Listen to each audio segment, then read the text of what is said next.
Hello, Leia. Hello, Miss. Good evening. Is this your first time to join pageant? Yes, this is actually my first time. And how do you feel being? Well, I'm overwhelmed and excited because it's actually the very first experience that I had in my entire life. That's good to know. Okay, this is my question. If you have to go back in time and meet with your 7-year-old self, what will you say to her? I'll repeat.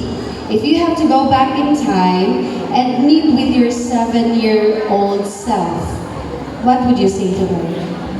Thank you for that one. If I could go back in time and be the 7 years old that I was, I would like to let her know that she did great. She was able to explore many things in life. She was able to take the risk, even though we have a lot of doubtful